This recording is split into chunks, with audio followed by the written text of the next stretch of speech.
Hi hello welcome to Devi Lalli mini vlogs. ఎవరైనా మా channel first time చూస్తున్నట్లుంటే subscribe చేసుకోండి.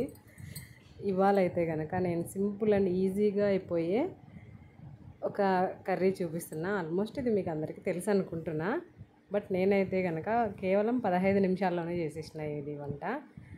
దోశలోకి నార్మల్గా ఇంకా చట్నీ కారం అవన్నీ ఏం లేమా, ఏదో ఒకటి చెయ్యి అంటే మా వాడు సరేలే అని ఫాస్ట్గా ఒక 3 ఉర్లగడ్డలు ఉంటాయి కదండి, అవి తీసుకొని దాంతో చేసేసినాను అనమాట.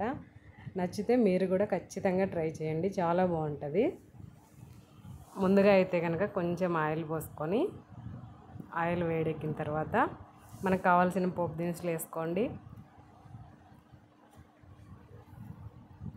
అవి కూడా బాగా కొంచెం వేగిన తర్వాత అందులోకి మనం కట్ చేసుకున్న ఉర్లగడ్డలు, అంటే ఇవి కొంచెం చిన్న సైజే కట్ చేసుకోండి, బాగుంటాయి, తొందరగా ఉడుకుతాయి అన్నమాట. లేదంటే కొంచెం టైం పడుతుంది. ఖచ్చితంగా 15 నిమిషాలు అంతే, ఎక్కువ ఏం టైం పట్టదు. టైం పెట్టుకొని మరీ చేసిన నేను ఈరోజు, ఎంత టైం పడుతుందని. ఖచ్చితంగా 15 నిమిషాల లోపే అయిపోయింది. ఇప్పుడైతే అవి బాగా మగ్గిన తర్వాత ఉర్లగడ్డలు అన్నీ వేసుకున్నాం కదా, అవి బాగా మగ్గిన తర్వాత టమోటాకాయ వేసుకోండి.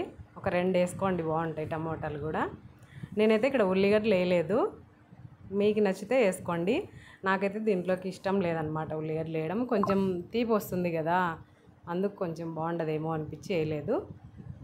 టమోటాలు వేసిన తర్వాత కొద్దిగా వేగనిచ్చి ఆ తర్వాతనే కొంచెం ఒక గుప్పెడు కరివేపాకు, దాంట్లోకి తగినంత పసుపు, ఉప్పు, కారం, అంతే. ఇంకా ఏ మసాలాలు కానీ అవసరం లేదు, వేయకండి కూడా. ఎందుకంటే మనం దోశలే కొంచెం ఎక్కువ తిన్నా కానీ మనకు కడుపులో ఏం ప్రాబ్లం ఉండదు, గ్యాస్ట్రిక్ అంటే అది ఇది. ఉప్పు కారం కొంచెం తక్కువ తింటేనే బెటర్ కదండి, అందుకే నేనైతే కొంచెం తక్కువనే వేసుకున్నాను.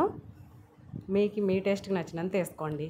అవన్నీ ఉప్పు కారం, మనం వేసిన ఉప్పు కారం అంతా బాగా మగ్గాలి, అప్పుడు చాలా బాగుంటుంది అనమాట. ఆ తర్వాత మనకి ఎంతైతే వాటర్ కావాలనో, దోశలోకి గట్టిగా కావాలంటే కొంచెం తక్కువ వేసుకోండి, లేదు మాకు కొంచెం బాగా కర్రీలాగా కావాలనుకుంటే కొన్ని ఎక్కువ పోసుకోండి.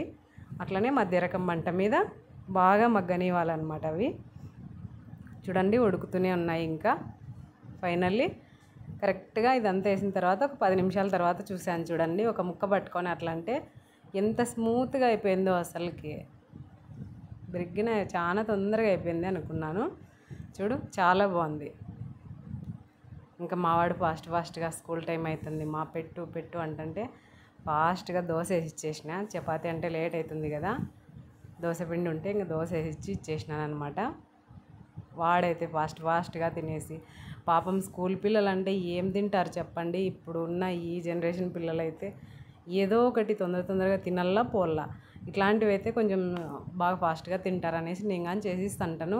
ఇంకా అన్నం అయితే అస్సలు ముట్టుకోరనమాట.